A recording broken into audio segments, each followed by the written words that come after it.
Prazer termos a companhia de todos vocês hoje aqui com a gente. Em mais uma iniciativa de relacionamento com o público, o Grupo Oncoclínicas está realizando hoje, então, esse encontro super especial para nós, para a promoção de saúde e bem-estar. E já que estamos no Outubro Rosa, que é o mês de conscientização sobre o câncer de mama, nós decidimos fazer esse bate-papo, esse debate hoje sobre cuidados pessoais para mulheres em tratamento oncológico. A nossa ideia é esclarecer dúvidas e curiosidades, principalmente baseada naquelas trazidas pelas nossas pacientes no consultório, isso tudo compartilhando as informações super preciosas das nossas colegas e convidadas. Então, vou começar apresentando a doutora Maria Cristina Magalhães, que é oncologista clínica do Instituto de Hematologia e Oncologia Curitiba, Oncoclínicas, doutora Luciana Antonic, dermatologista em Curitiba, e doutora Gislaine Souza, ginecologista em Curitiba.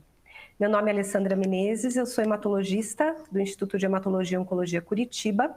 Eu vou ser a moderadora dessa noite, direcionando as perguntas que vocês tiverem para as nossas colegas e convidadas.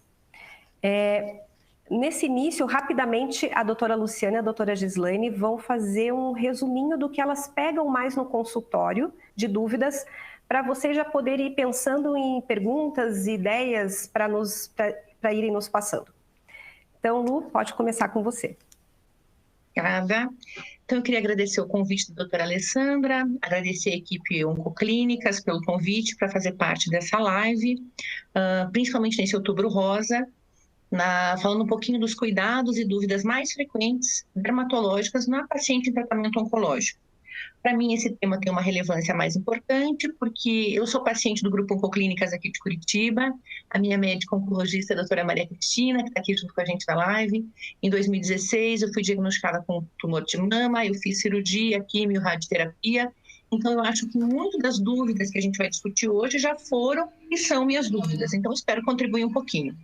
Eu separei aqui para fazer uma introdução as dúvidas e queixas mais frequentes da paciente em tratamento oncológico que chegam no consultório do dermatologista. Mas só um adendo, de um modo geral, a paciente com queixa dermatológica que vem para a gente, ela já está geralmente no fim do tratamento quimioterápico ou já terminou. A oncologista acaba tratando essas queixas iniciais. Então, se a gente for fazer um compilado aí das queixas mais comuns no consultório do dermatologista, sem dúvida, a maior parte delas se refere ao cabelo.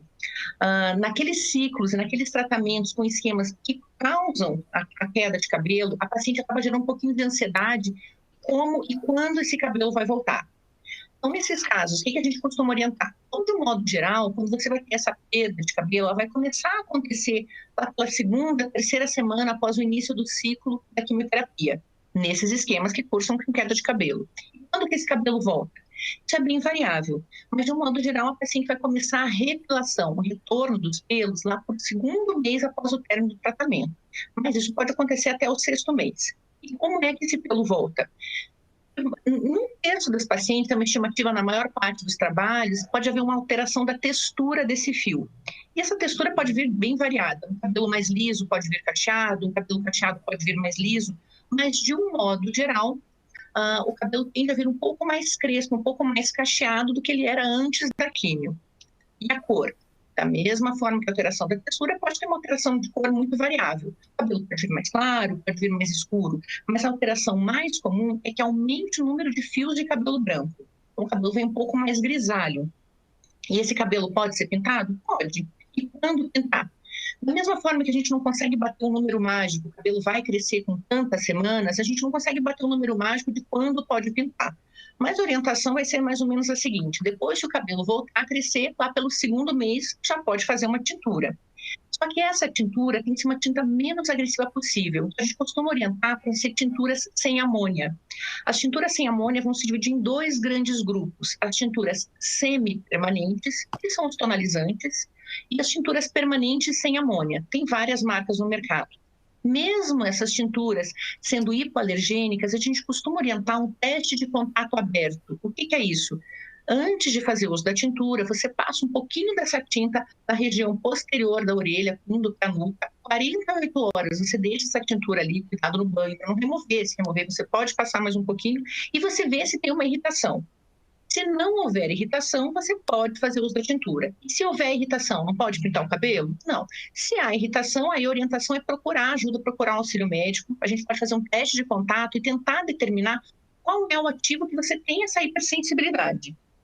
Da mesma forma que existem tratamentos que a gente pode fazer com que esse fio engrosse um pouquinho mais, que isso vai dar uma sensação que o cabelo está um pouquinho mais cheio. A gente tem tratamentos orais, tem tratamentos tópicos que fazem isso.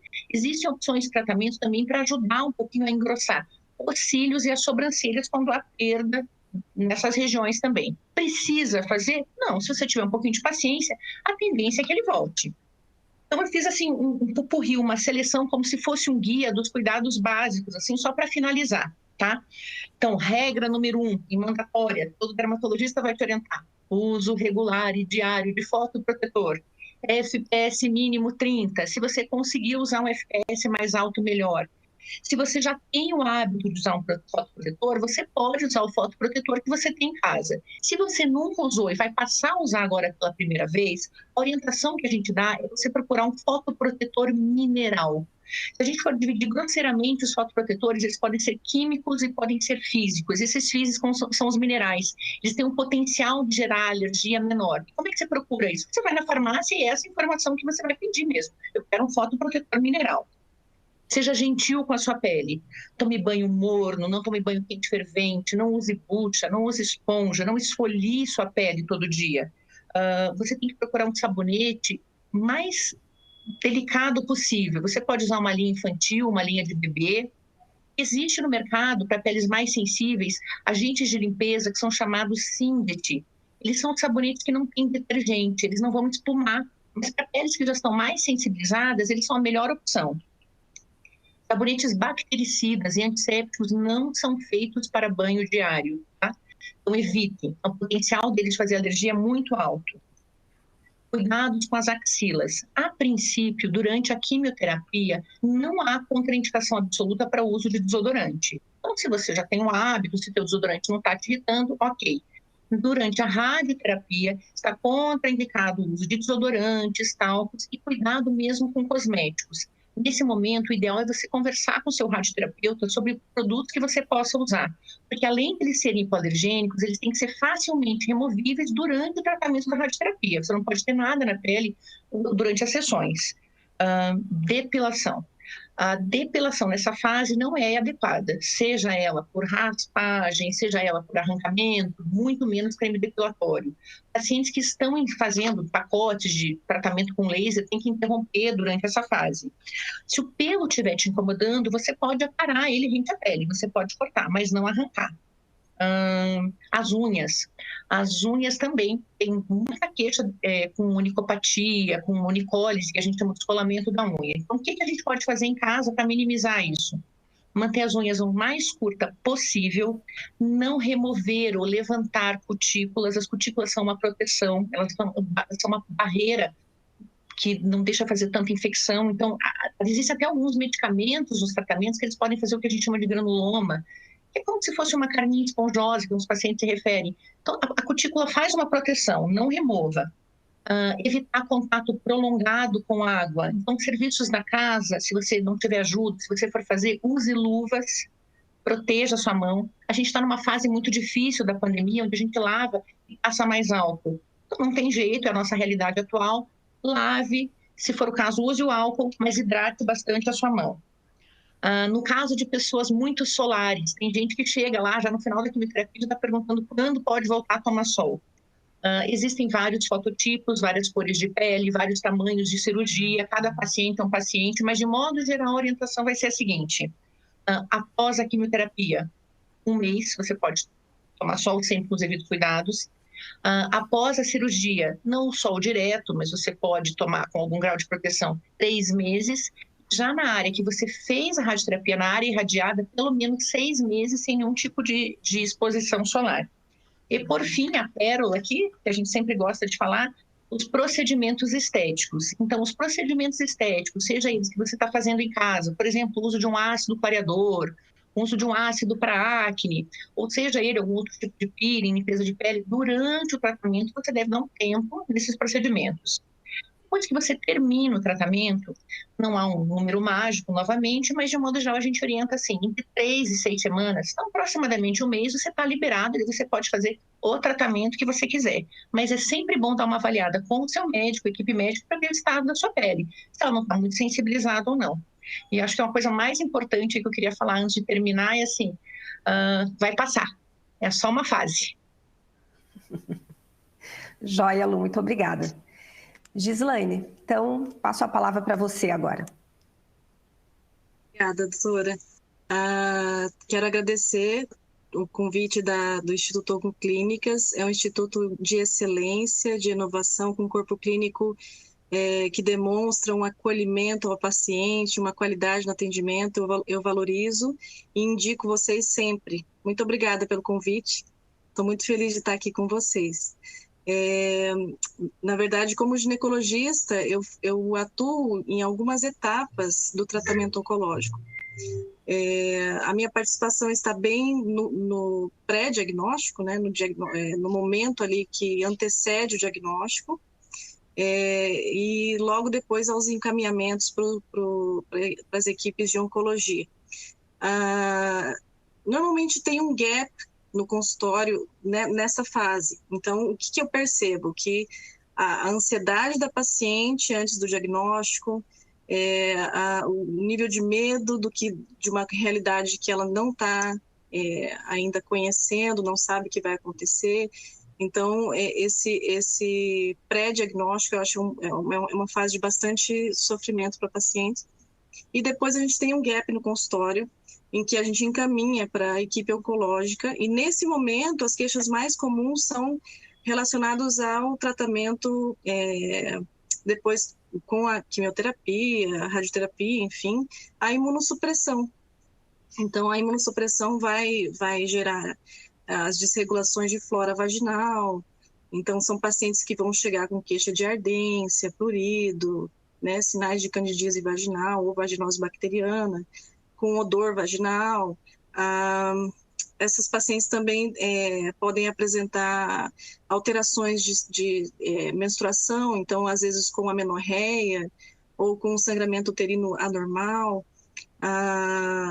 Às vezes, dependendo do tipo, né, de quimioterápico utilizado, se vai fazer alguma plaquetopenia, alguma coisa assim, pode apresentar um sangramento aumentado e, dependendo do tipo de tratamento hormonal, pode fazer amenorreia, então elas se preocupam com a questão do fluxo menstrual.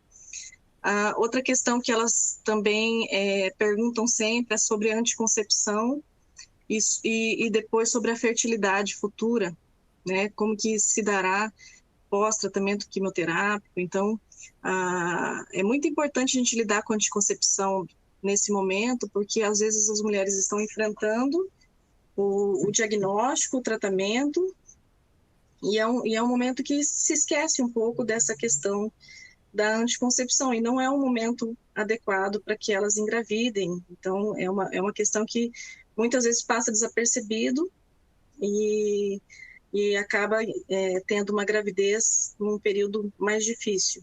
Então, a anticoncepção ela sempre precisa ser abordada com essas pacientes em relação a isso. E a infertilidade, quando elas se preocupam de reserva ovariana, se a quimioterapia vai levar a uma diminuição da reserva ovariana ou não. Então, essas são as questões mais frequentes, né, que elas trazem no consultório. O que mais? Em relação a essa questão da anticoncepção,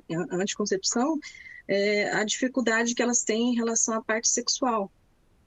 Então, o próprio fato da autoimagem da mulher, a forma que ela começa a se ver e a transformação que ela passa nesse período, até a doutora Luciana pode nos falar sobre isso também, porque ela já passou por isso.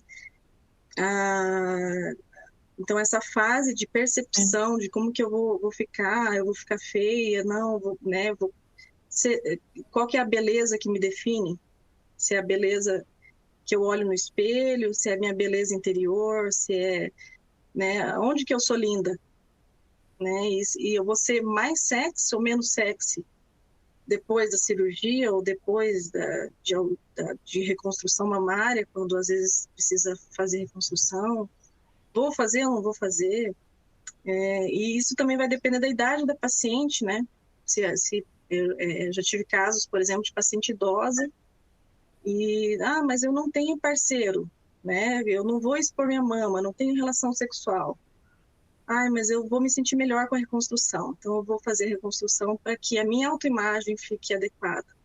Então, esse apoio, né, o ginecologista, nesse momento, ele é um apoio muito grande. Eu consigo perceber que elas voltam no consultório muito mais para que a gente tenha essas conversas, né, relacionadas a esse suporte emocional, e às vezes da orientação do suporte familiar, se essas mulheres estão casadas ou não, se elas têm filhos ou não, como que os filhos vão lidar com isso, como o esposo vai lidar com isso. Então a gente acaba fazendo todo esse suporte emocional, lidando com o medo da morte,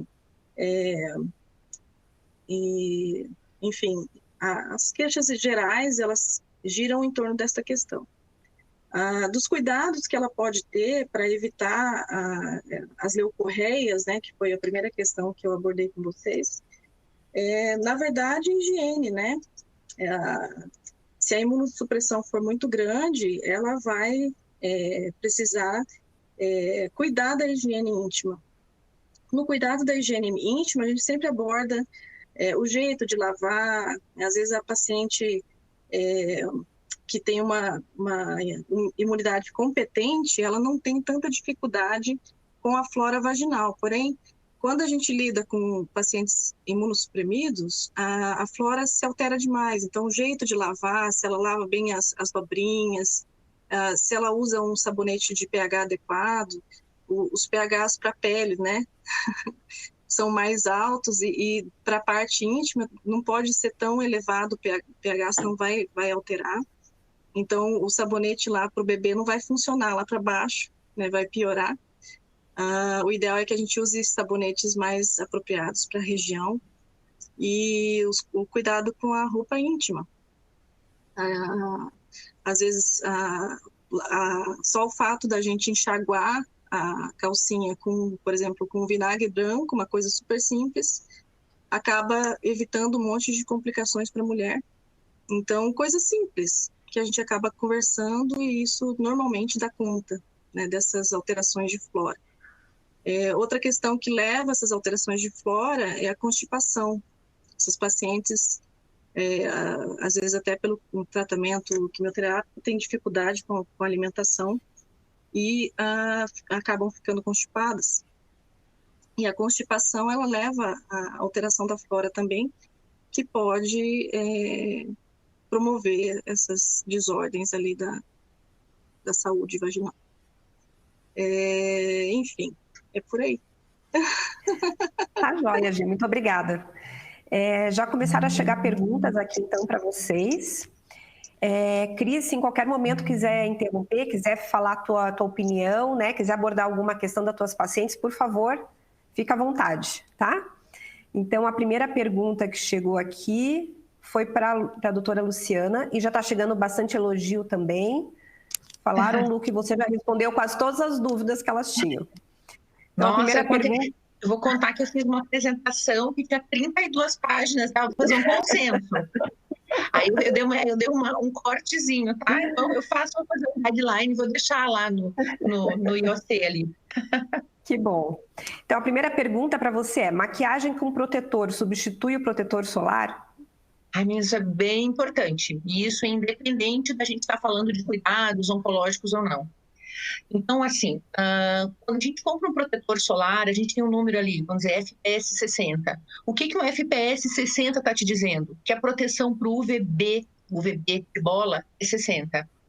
A Anvisa regulamenta que todo produto que tem no rótulo escrito protetor solar, embora o número seja 60, que está falando só para o B, ele tem que obrigatoriamente ter proteção UVA também, e o UVA também é carcinogênico. E essa proteção UVA tem que ser 1/3 da UVB. Então, quando você compra um protetor solar marca X, FPS 60, é o 60 UVB, mas o UVA dele pelo menos é 20, seria um PPD 20, por mais que ele não esteja marcado. E ele regula várias outras coisas, a meia-vida, 2 miligramas por centímetro quadrado para atingir esse FPS. E por que eu estou te falando tudo isso? Porque essa regra só vale para um produto que está escrito protetor solar no rótulo. Quando você compra uma base, ela está escrito FPS 60, ela está te dizendo que o UVB dela é 60, mas você não sabe a proteção UVA. E pior, muitas vezes elas induzem a gente ao erro, porque ela escreve ali, olha, base FPS 60, proteção UVA UVB, mas o UVA dela é muito baixinha, é menos que 1/3 da B. Então, quando a gente vai escolher uma maquiagem, se ela tiver um FPS, sempre ajuda, ele vai complementar, mas ele não substitui o protetor solar. Então, a regra que a gente costuma brincar em consultório é assim, protetor solar cor de base, ok, base FPS não substitui. Não sei se deu para, se eu fiquei muito, se foi claro, tá? Mas é porque assim, a Anvisa só regulamenta o produto que está escrito protetor solar no rótulo, e o FPS só fala sobre o UVB. Quando você compra um protetor solar, você tem mais outros tipos de proteção, e o UVA é carcinogênico também, tá? Agora, mais uma aqui, ó. Se a gente estiver pensando em prevenção de manchas, aí tem mais um adendo para as meninas. Prevenção de manchas, a gente tem um outro espectro de comprimento de luz, que é a luz visível. Aí o ideal é a gente associar algum tipo de opacidade, alguma cor. Então, você passar um protetor que tem a cor de base, ou você passar um protetor solar e em seguida um pozinho, alguma maquiagem. Aí para mancha é bem importante. Tá. A próxima pergunta eu vou pedir para a Gislaine responder e para a Cris também responder. Porque é a seguinte, depois de quanto tempo após o tratamento eu posso engravidar? Pode começar, Gi. Do câncer de mama, na verdade, a gente precisa ter a remissão da doença, né? Enquanto o onco não libera para a gente não pode fazer nada. Então, a gente começa a preparação, na verdade, o que eu oriento as pacientes?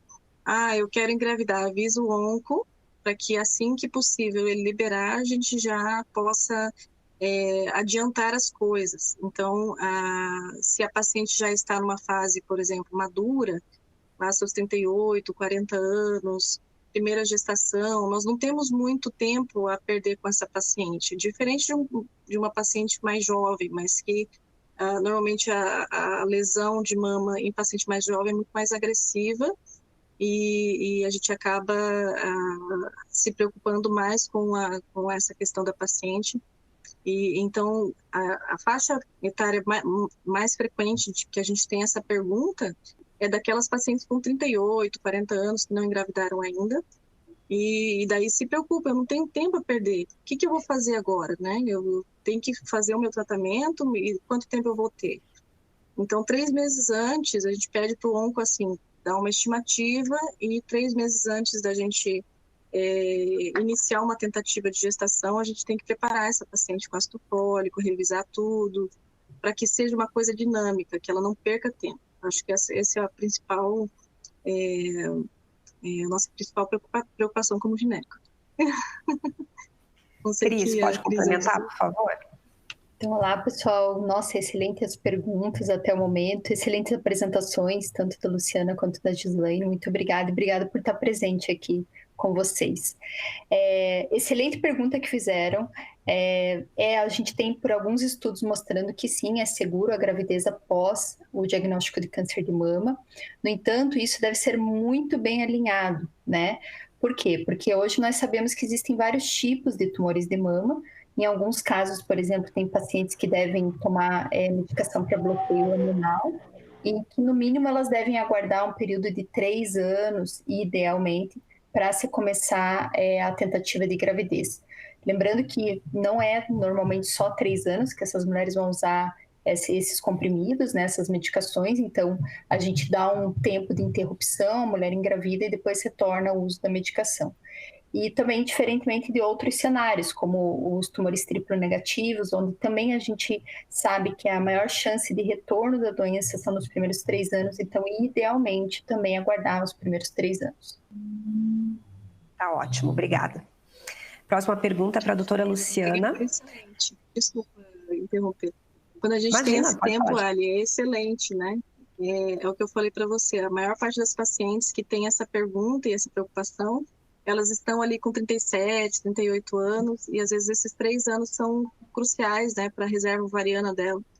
Então, acaba que esse diálogo entre o onco e o gineco é essencial para a gente ponderar quais serão os riscos e a reserva ovariana se aguenta até lá, se a gente vai congelar óvulos. Congelamento de óvulos é uma coisa que a gente sempre pode oferecer nesses casos. Quando a gente, até mesmo antes do tratamento quimioterápico, às vezes a gente pode oferecer essa questão, ou então lidar com o próprio ovário, né, a preocupação com o ovário. Então, tem várias alternativas que a gente pode oferecer para a paciente e para que ela tenha o seu filho depois. Eu acho que é bem importante, como você disse, Gislaine, já programar isso com a paciente no início, né? Antes mesmo de iniciar, do tratamento começar, porque a gente vai tentando alinhar a vontade dela de ser mãe com o fato do tratamento. Próxima pergunta para a doutora Luciana. Após a radioterapia, só se pode tomar sol no corpo após 6 meses, é isso? Idealmente, sim. Mas, na prática, a gente acaba pedindo para não tomar sol na região comprometida, na área que foi irradiada, né? Então, além de você poder usar um fotoprotetor, você pode associar com essas camisas que têm proteção UV. E por que a gente fala que, idealmente, a gente não faz a exposição intencional? Porque hoje já se sabe que, por exemplo, quem tem mancha mais conhecida, assim, que a gente fala aquele cloasma, né, o melasma gravídico, mesmo que você use bastante fotoprotetor no rosto e você vá para a praia, você fique debaixo do guarda-sol e você tome sol só na pontinha do teu dedão lá do pé, você estimula o teu melanócito mesmo dessa área de face. Então, quando você tem uma região pós-radioterapia, geralmente ela está hiperpigmentada, é muito comum ela estar hiperpigmentada. Quando você fizer tomar um banho de sol, quando você vai tomar uma radiação intencionalmente, ficar lagarteando lá no sol, mesmo que seja nas pernas, você tem o risco dessa hiperpigmentação aumentar. Mas, assim, na vida real é difícil você abrir mão de tanta coisa, né? Então, o que a gente costuma orientar, assim, passa bastante fotoprotetor, você associar uma camiseta, o V-line, cuidar os horários. Mas, assim, a gente tem que se proteger, a gente tem que se cuidar, mas eu acho que tudo é bom senso, né? Você não vai ficar lagarteando no sol lá do meio-dia. Mas eu acho que, às vezes, o prazer de você caminhar na praia, você cuidando do horário, eu acho que você colocando na balança ali, o custo-benefício é muito maior, né? Mas, teoricamente, para a mancha, mesmo que você tome sol nas pernas, você pode aumentar, assim, essa hipercromia. Tá ótimo. A próxima pergunta, gente, eu vou abrir para as 3, né? Quem podem ficar à vontade para responder. Como lidar com o emocional que fica mais instável durante o tratamento? É aconselhável algum remédio? Meu Deus! Eu vou dar meu depoimento pessoal. Olha, gente, vou falar assim, ó. Eu fiz cirurgia, fiz químio, fiz radioterapia. Eu acho que eu sempre fui ansiosa, mas eu fiz um transtorno de ansiedade gigantesco, assim, mais no final do tratamento ali. Acho que quando foi mais a fase da radioterapia. Eu procurei ajuda, eu tomei medicamento, eu fui para o psiquiatra e eu tomei medicamento. Para mim, hoje, eu faço terapia. Eu me controlo a ansiedade, eu não faço mais tratamento medicamentoso. Mas eu acho que é muito difícil o controle de ansiedade. Eu acho que tem que ser muito bem centrada para passar essa fase. Porque atinge muito, né? É tua família, são teus filhos. Então, não é fácil. E eu acho que a gente tem que se permitir, sabe? Se você está com dificuldade, tem que pedir ajuda. Seja familiar, seja ajuda médica. Eu fui atrás. Eu tive ajuda com uma psicóloga, que eu ainda frequento, ainda vou. Eu já fazia antes do tratamento, mas eu intensifiquei durante o tratamento, agora eu voltei no ritmo normal, e eu tive ajuda psiquiátrica durante uns 2 anos. Durante o tratamento, mais um ano e pouquinho depois. Eu acho que é muito importante ver o perfil da pessoa, né? Se for, como a Lu falou, se for necessário procurar atendimento médico para ter... Eu digo para as pacientes que a medicação é como se fosse um colchãozinho, né? Para que o momento que ela esteja mais fragilizada, com mais medo, mais ansiedade, ela não cair direto no chão. Né? Então, o remédio, muitas vezes, ele é necessário. Algumas vezes a gente consegue tirar após um período, outras vezes não. Outras vezes esse transtorno de ansiedade ou mesmo um transtorno de humor deprimido, ele permanece. E eu acabo dando algumas outras dicas para aquelas pacientes que ainda estão numa situação que daria para a gente esperar um pouco mais para medicar, que é atividade física, né? Acho que não preciso nem falar o quanto eu sou fã da atividade física, para minha vida mesmo, e eu vejo que as pacientes que acabam entrando nessa mudança do estilo de vida, elas também percebem uma melhoria em vários aspectos, inclusive da ansiedade, do humor deprimido, e o apoio familiar é muito importante, o apoio que seja, não precisa ser exatamente da família, mas de alguém, né? Durante o tratamento ela se sentir acolhida, da equipe médica, da equipe que cuida dessa paciente, também eu vejo como fundamental. Mas uma coisa eu dou de recado aqui, se precisar de remédio, gente, não é vergonha para ninguém, não é depreciação de nada, precisou de remédio, tem que usar, né? O remédio está aí para isso, e se precisa, a gente tem que seguir com ele. Certo. Interessante, muito interessante isso que a Maria Cristina falou, e parece que quem tem o diagnóstico parece que tem que ser uma super mulher, né? Tem que estar, parece aquela capa assim de propaganda de que tem que estar com lenço, feliz, não sei o quê, e a realidade ela é muito dura, e a gente se cobra, né? Se culpa de tudo. A mulher, ela se culpa de não estar bem, se culpa de fazer o filho não estar bem, se culpa de fazer o marido não estar bem, enquanto ela não está bem. Então, essa questão que a Maria Cristina falou da atividade física é fundamental. Eu percebo o quanto isso faz diferença na vida das pacientes, mesmo naqueles momentos mais frágeis, uma caminhada na praia, como a doutora falou, né, tomar um ar, ver o sol, né, tudo isso faz parte. E o que eu sempre acreditei nessa questão da espiritualidade, e eu tenho visto nos últimos 5, 8 anos nos congressos como essa questão da contemplação, da fé, da esperança, ela modifica esse caminho. Talvez não prognósticos, né? Quando a gente entra na parte da literatura, claro que essas coisas são controversas na literatura, mas com certeza o caminho, né? Se ele é mais suave ou menos suave, mais duro ou menos duro. Eu conheço uma oração, que não sei se vocês conhecem, uma oração que fala oração da serenidade, que fala sobre, e eu vejo muitas pacientes oncológicas se pegando nessa oração, porque é uma oração que pede assim, uma serenidade para aceitar, a aceitação daquilo que a gente não pode mudar, né? E sabedoria para saber se a gente aquilo que a gente pode modificar, o que a gente pode fazer, o que está ao nosso alcance fazermos, mas aquilo que não está no nosso alcance, nós precisamos encontrar um lugar de aceitação. E esse lugar de aceitação, dessa paz, é um caminho que a gente vai precisar buscar, cada um do seu jeito, cada um com a sua fé, com a sua crença. Mas uma das coisas que eu falo com as pacientes é assim, viva um dia de cada vez. Não precisa estar comprando 1000 coisas agora, tudo junto, calma. Vamos viver um dia de cada vez, né? Um momento de cada vez. E sabe, o entendimento de receber essas dificuldades, né? Como um caminho de paz, de um caminho da gente se fazer melhor, se construir, se reconstruir, se redesenhar. Então, essa questão ajuda muito, né, a gente estimular pacientes à contemplação, e, enfim, fazer daquilo, do limão à limonada, né?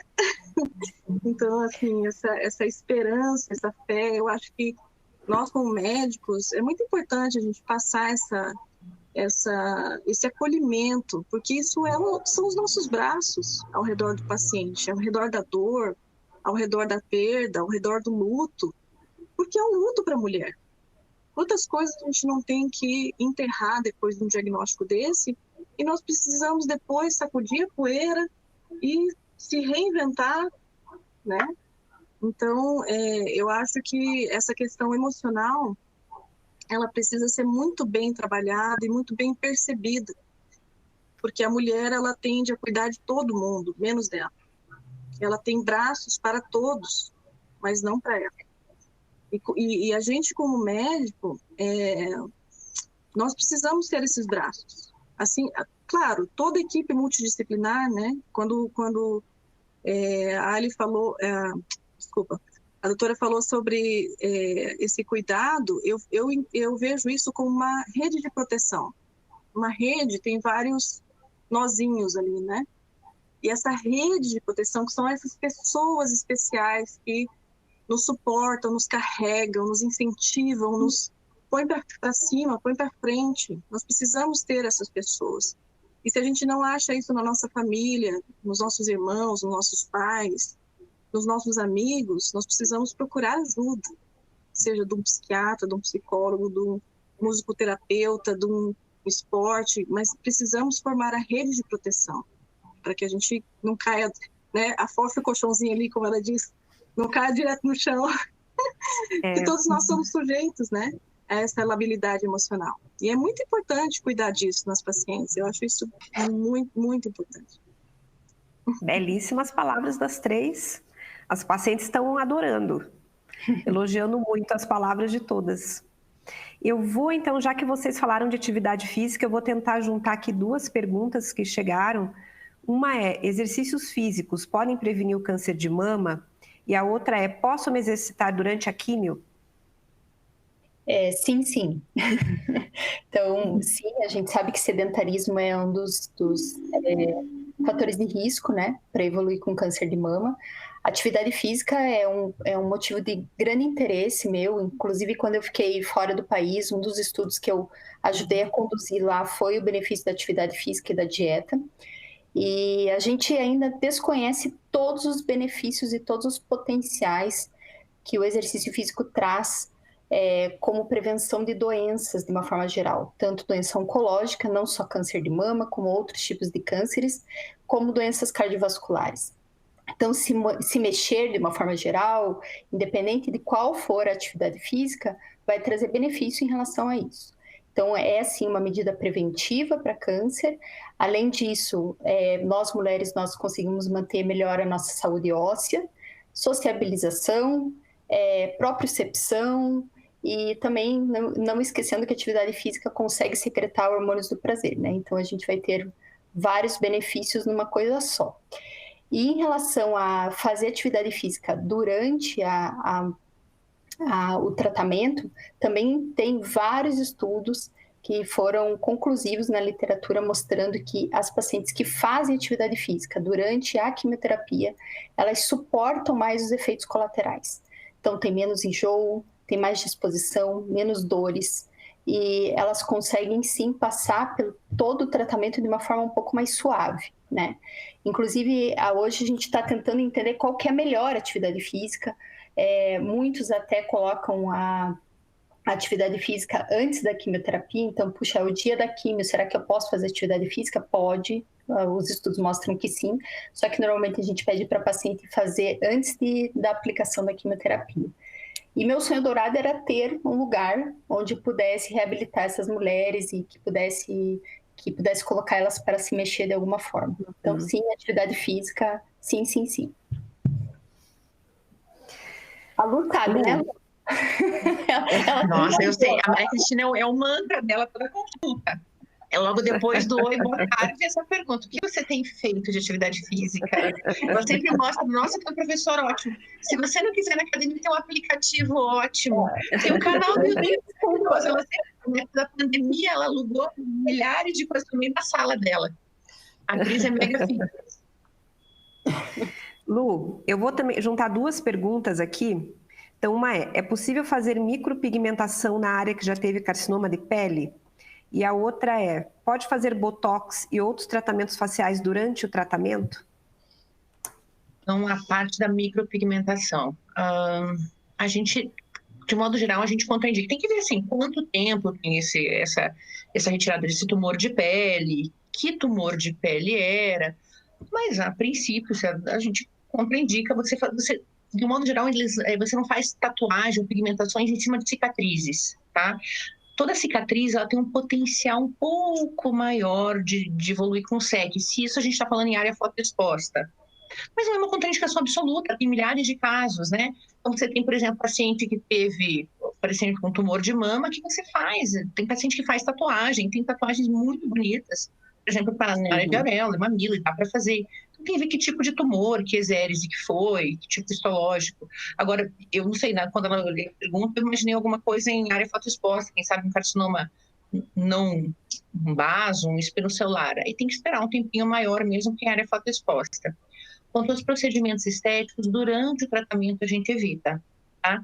Então, mesmo que você já tenha um procedimento estético mais leve, no seguinte sentido, um ácido domiciliar, mesmo que você nunca tenha tido alergia com ele antes, você tem que ver que o limiar de tolerância para a tua pele agora é diferente, por N razões. Você muda até o teu microbioma cutâneo, a tua flora cutânea, o que tem ali de proteção.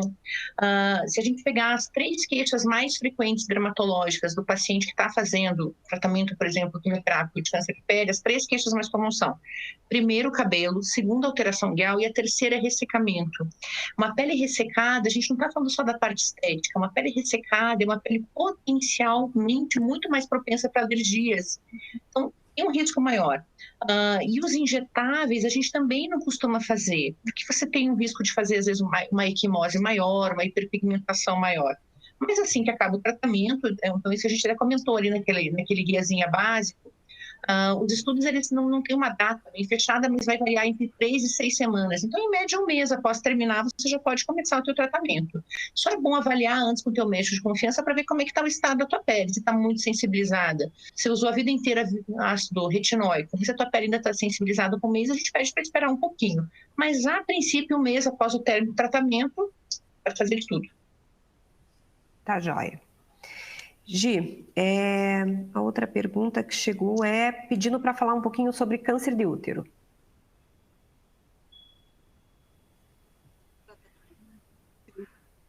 Diagnóstico? Oi? Só a pergunta é falar um pouquinho sobre câncer de útero. Talvez a gente Então, pudesse falar de diagnóstico, né? Bom, prevenção, Papa Nicolau, né? Vários protocolos têm sido sugeridos nos últimos 10 anos, inclusive de coleta a cada 3 anos, ainda permanece no Brasil coleta anual. Devido ao meio, né, que a gente utiliza para o diagnóstico, nem sempre meio líquido, nem sempre junto com captura híbrida, então ainda permanece o exame anual. Para as pacientes que já tiveram diagnóstico de câncer de útero, depende do estadiamento e do tratamento proposto, se foi só cirúrgico ou radioterapia, etc. O que a gente vai enfrentar é dor, né? Dor no coito, dispareunia. Então, pacientes que reclamam muito de ressecamento vaginal, dor na hora da relação, e tudo isso tem como a gente manejar. Hoje a gente tem muita opção de tratamento para dor pélvica, e para vaginismo e dor na relação, não precisa sofrer de tudo isso, né? Então tem que procurar ajuda. Se tem alguma dificuldade em relação à questão da sexualidade, mesmo no câncer de mama, às vezes os pacientes vão reclamar de ressecamento vaginal, pelos mesmos motivos que a doutora falou do ressecamento ali da pele e dessa mudança da flora, né? Isso também ocorre ali na parte genital. Então, em relação à vida sexual, precisa procurar ajuda, não precisa ficar sofrendo. E até em relação à libido, né? Esses pacientes sofrem muito. Câncer de colo de útero, assim como câncer de mama, são coisas que a mulher tem na mente, assim, que tirou minha mama, tirou meu útero, não sou mais mulher. Perdi a minha identidade feminina. Então, essa questão da libido, às vezes, fica muito prejudicada. E isso também a gente pode manejar e tratar e cuidar. O importante desses pacientes é não ficar sofrendo sozinha e calada. Ele tem muita opção de tratamento. Acho que é isso, câncer de colo de útero. Uhum. Chegou uma pergunta agora, então para a gente também já encaixar. É possível engravidar pela primeira vez depois de ter câncer de útero acima de 40 anos? Do tratamento, se foi um tratamento local, né, uma radioterapia, por exemplo, e a gente tem opções agora de preservação ovariana, mesmo com uma radioterapia mais baixa ali, a gente pode realocar esse ovário, fazer uma preservação ovariana ou até mesmo fazer congelamento de óvulos E se tiver uma estenose cervical importante, a gente tem como fazer FIV. Dificilmente a gente vai inviabilizar uma gravidez se a gente conseguir manter esse útero saudável. Na verdade, o Dr. Reitan já fez até transplante, né, uterino. Então, hoje em dia a gente pode tirar o útero na mão de uma... Oi? Nem sabia, meninas. Que interessante. Na mão de um cirurgião experiente, né? Você consegue, inclusive, fazer um transplante uterino, né? Então, com certeza, essa conversa logo após o diagnóstico, com a perspectiva da paciente, né? O seu desejo gestacional, o seu sonho de ser mãe, tudo isso precisa ser levado em conta e valorizado, porque acaba que quando a gente tem um diagnóstico assim, a gente às vezes valoriza tanto o tratamento da doença que a gente esquece todo o contexto. E eu acho tão importante a gente colocar essa mulher, esperança, né, no coração dessa mulher, fé de que as coisas vão prosseguir bem, ela vai conseguir gestar, a gente vai fazer o máximo para isso, e normalmente vai bem. Há bastante alternativa. Ok. Gislaine, eu queria aproveitar o gancho dessa pergunta e falar um pouquinho sobre prevenção do câncer de colo uterino, né? Então, a importância hoje de que nós temos a vacina, e acho que isso deve ser mais ecoado assim, para a população. Ainda nós temos uma cobertura vacinal muito ruim no Brasil em relação à vacina do HPV, que é o principal agente, né, vamos dizer, que é o causador do câncer de colo de útero. E também, além disso, a importância da visita ginecológica uma vez ao ano, né? Que muitas pessoas acabam esquecendo. Então, acabou que durante todas as lives aí de Outubro Rosa, eu acabei dando uma dica para as mulheres terem o mês para se cuidarem, porque algumas vezes, que nem esse ano, que foi o ano da pandemia, a gente não sabe quanto tempo se passou, né? A gente tá meio perdido no tempo, a gente já tá no final do ano. Quando eu vi uma amiga minha postando que já estava organizando a árvore de Natal, me deu um frio na barriga, assim, sabe? Eu falei, meu Deus do céu, já estamos no fim mesmo. Então, acho que para nós não nos perdermos, é bem interessante a gente escolher um mês do ano, seja o mês do aniversário, o mês que você mais gosta, sei lá o quê, e para que você se cuide, lembre de ir ao ginecologista. E eu tô vendo muitas pacientes no consultório que estão perdidas em relação a isso. Falam, puxa, eu acho que eu fui o ano passado, ou eu fiz esse exame o ano passado. Daí quando a gente vai ver, a pessoa passou 4 anos, a pessoa já esqueceu de todo o cuidado com ela. Então, só para agregar essa questão na tua fala, que eu acho que é muito importante a gente estar atento em relação a isso, visto que o câncer de colo uterino tem prevenção, né? Verdade, Cris. Obrigada por lembrar esse aspecto. Eu também faço isso. Normalmente eu peço para as pacientes fazerem no mês do aniversário, porque cuidar da gente, às vezes, só dá no mês do aniversário. Eu tenho 3 filhas, né? Então, ser médica com 3 filhas, marido, só, né? Com muito empenho. Então, às vezes é só no mês do aniversário que a gente vai lembrar da gente, como mulher, como indivíduo, né? Então, normalmente o que eu faço no consultório em relação a isso? Eu meio que faço uma catequese com as pacientes. Eu reforço sempre assim, se a paciente escolhe o mês de março, ou o mês que ela escolhe, eu fico sempre batendo nessa tecla de que, não, então o teu check-up é em março, então não esqueça do teu check-up, isso é muito importante. E às vezes, se a gente não organiza isso na nossa agenda anual, vai passando e todo mundo é mais importante do que a gente, e a gente vai ficando para trás, e normalmente o diagnóstico de lesões mais invasivas, no estadio mais avançado, ele se dá quando a paciente perde esse time. Isso é muito importante. Obrigada por ter lembrado disso. A vacina também é uma alternativa que surgiu e vai mudar a história de tudo isso, né? Então, não podemos esquecer delas. Né? As nossas adolescentes precisam se vacinar. Obrigada. E já que a gente está falando de útero, então chegaram 2 perguntas aqui. Depois do tratamento do câncer de útero, qual frequência tenho que fazer o Papa Nicolau? e se é necessário fazer o Papa Nicolau mesmo não tendo útero? Eu amei essa pergunta, Ali, porque essa é uma pergunta. Não sei se a Cris quer responder. Não, quer responder você primeiro? mesma. Eu só falei que é muito boa pergunta, mas é para você mesmo. Nossa, eu amei a pergunta, porque durante muitos e muitos anos, né, se falava assim, depois que tira o útero, né, não precisa nunca mais você fazer mais nada, né? Pode ficar livre, porque tá. E assim, eu tenho ensinado as pacientes arduamente nos últimos anos a manter o check-up, porque nós não temos só câncer de colo de útero e recidiva, nós também temos câncer de vagina, câncer de vulva, nós temos câncer de mama, câncer de ovário. Então, assim, não dá para parar de fazer o check-up anual.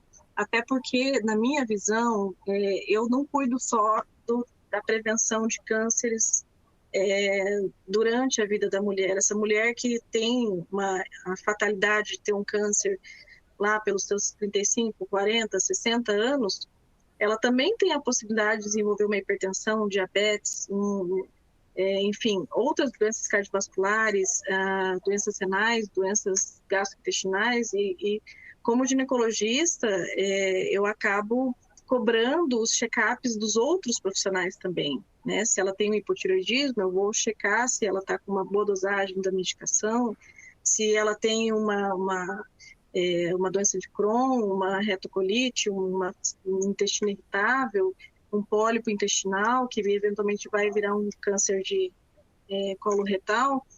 Então, assim, nós precisamos fazer a prevenção como um todo, né? Assim que eu manejo as pacientes no dia a dia. Então, não, ela não está liberada.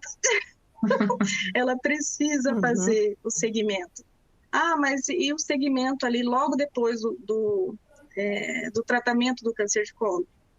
Isso vai depender de uma série de fatores que a doutora Cris pode até falar melhor do que eu, mas depende do tipo de tratamento, do estadiamento da doença, se foi curativa, se foi paliativo, enfim.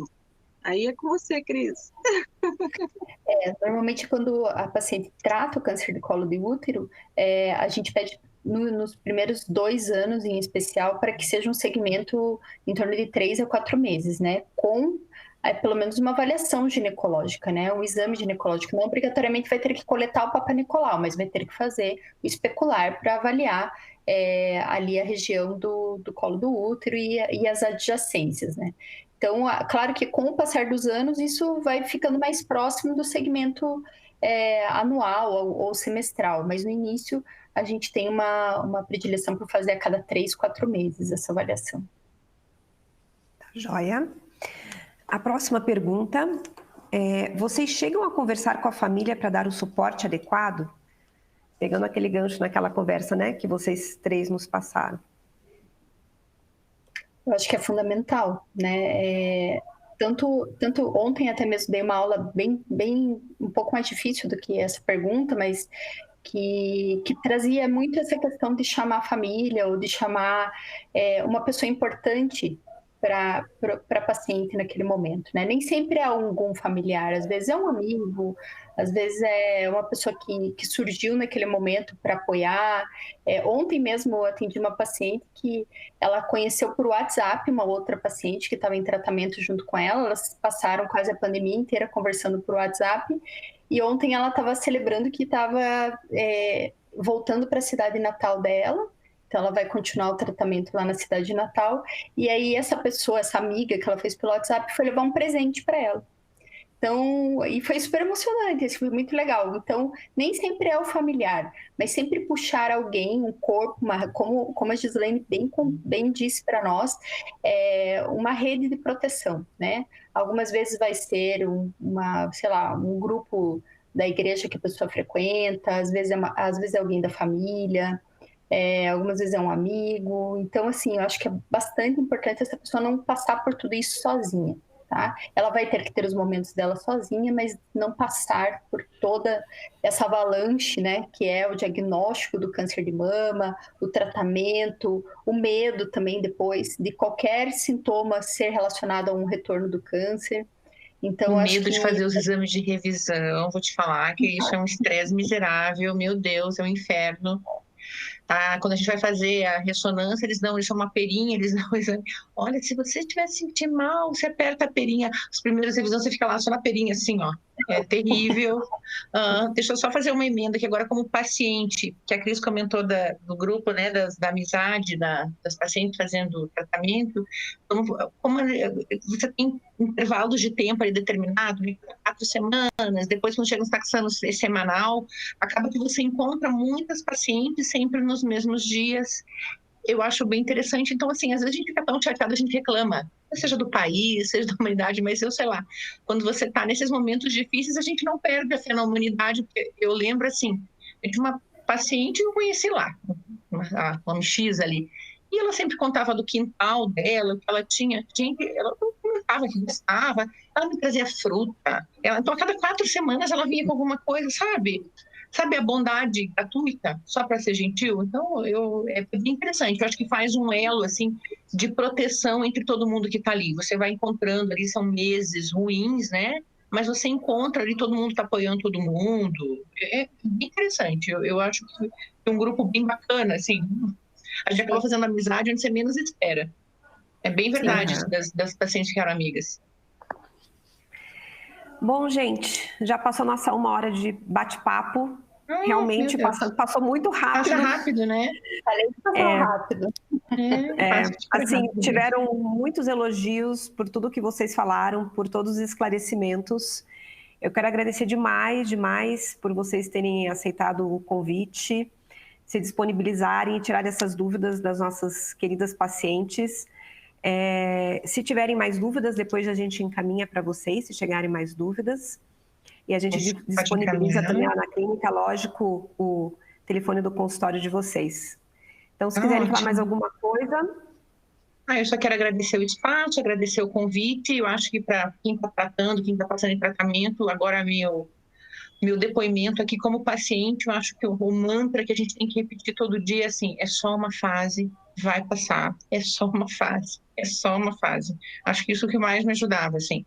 E quando a gente passa por isso, depois assim, cada vez vai ficando como se fosse uma cicatriz, vai fechando a feridinha. A cicatriz fica lá.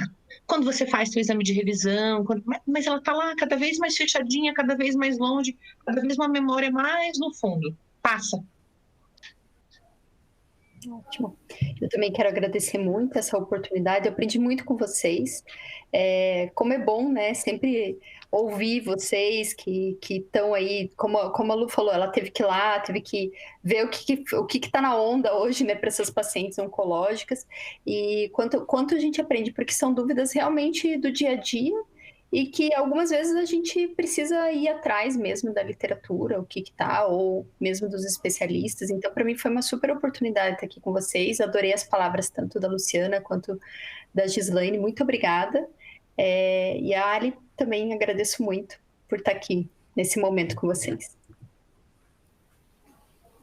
Obrigada, gente. Eu estou muito feliz mesmo de estar com vocês. Foi um momento bem, bem significativo para mim, bem especial. Quero deixar com vocês a oração da serenidade, se vocês me permitem. Quem quiser acessar, ela está disponível na web, né? Ela fala assim: Deus, conceda-me a serenidade para aceitar aquilo que não posso mudar, a coragem para mudar o que me for possível e a sabedoria para discernir entre as duas, vivendo um dia de cada vez, apreciando o momento de cada vez, recebendo as dificuldades como um caminho para a paz, aceitando esse mundo cheio de pecados como ele é, assim como fez Jesus, e não como eu gostaria que ele fosse, confiando que o Senhor fará tudo dar certo, se eu me entregar à sua vontade, pois assim poderei ser razoavelmente feliz nesta vida e supremamente feliz ao seu lado na eternidade. Então, que essa seja uma palavra de esperança e fé e renovo, né, para todos nós, para que a gente nunca perca a esperança, um dia de cada vez. A gente não podia fechar melhor essa live de hoje. Muito obrigada, gente, demais, de coração, por vocês terem ficado aqui com a gente até agora. Obrigada a vocês, palestrantes, obrigada a todas as nossas pacientes que ficaram aqui com a gente e até uma próxima. Obrigada de coração. Tchau, pessoal. Tchau, gente.